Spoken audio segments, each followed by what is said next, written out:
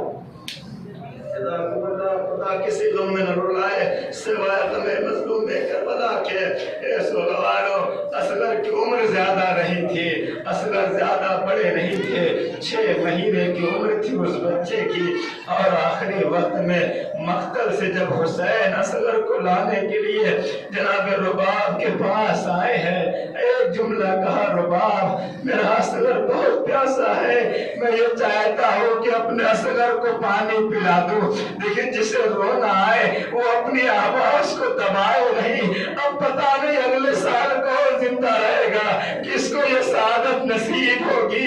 ایسے غوار امام رضا فرماتے ہیں، اے اپنے شبیب، اے شبیب اگر کبھی رونا آئے تو میرے جد کے میرے جد حسین کی مظلومی پہ گریہ کیا کرو، میرا جد اتنا مظلوم تھا، کربلا میں پیاسا شہید کیا گیا۔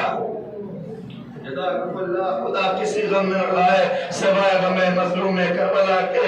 حسین غریب قریب آئے اور آنے کے بعد آواز دی، اے رباب آپ کا بچہ بہت پیاسا ہے، مجھے اصغر کو میرے حوالے کر دو، شاید پانی کا تھوڑا سا انتظام ہو جائے۔ حسین امام وقت تھے، حجت کو تمام کرنا چاہتے تھے۔ ماں نے اصغر کو تیار کیا اور نیا کرتا پہنایا، اچھی سے تیار کرنے کے بعد امام حسن امام حسین کے حوالے کر دیا۔ امام حسین لے کر کے جانا چاہتے تھے، رباب نے آواز دی، اصغر کو واپس اپنی آغوش میں لیا، نہ جانے کان میں کیا کہا، اور اس کے بعد پھر امام حسین کے حوالے کر دیا۔ امام حسین اصغر کو لیے ہوئے مقتل میں آئے اور آنے کے بعد بڑے غربت کے عالم میں آواز دی، اے فوج آتا میرا بچہ بہت پیاسا ہے، اس کے ہونٹ کو دیکھو، اس کی زبان کو دیکھو، اس کی ماں کا دودھ خشک ہو گیا ہے، کہیں ایسا نہ ہو میرا بچہ پیاس سے تڑپ کر کے مر جائے، تھوڑا سا پانی پلا دو۔ دشمن اتنے ظالم تھے، آواز آئی، حسین ہمیں یہ لگتا ہے تم اس بچے کے بدلے پانی پی لو گے، تم اس بچے کے بدلے پانی پی لو گے۔ حسین کے امتحان کی منزل دیکھیے، ایک مرتبہ امام نے اس نندے سے پھول کو جلتی ہوئی زمین پہ لٹا دیا اور پیچھے ہٹ گئے۔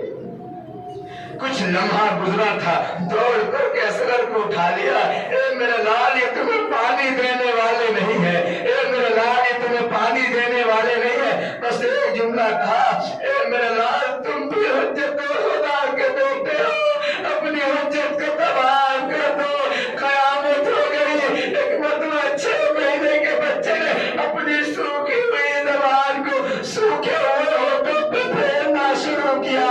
فوج آدم میں قرآن برپا ہو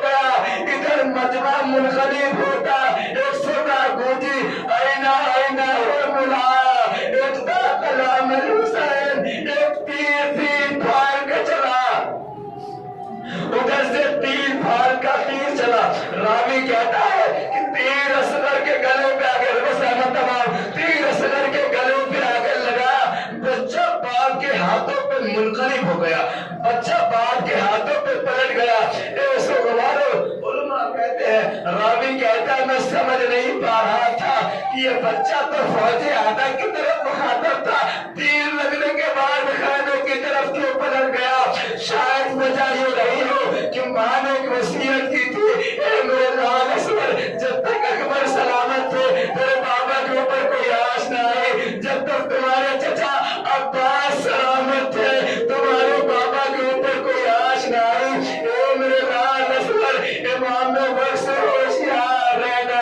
ادھر سے تیر چلا، اصغر کو ماں کی وصیت یاد آئی، تیر بھائی کا تیر تھا، اصغر نے ہمت کر کے تیر کو اپنے گلے پہ لیا، بچہ باپ کے ہاتھوں پہ پلٹ کر کے خانے کا رخ کیا۔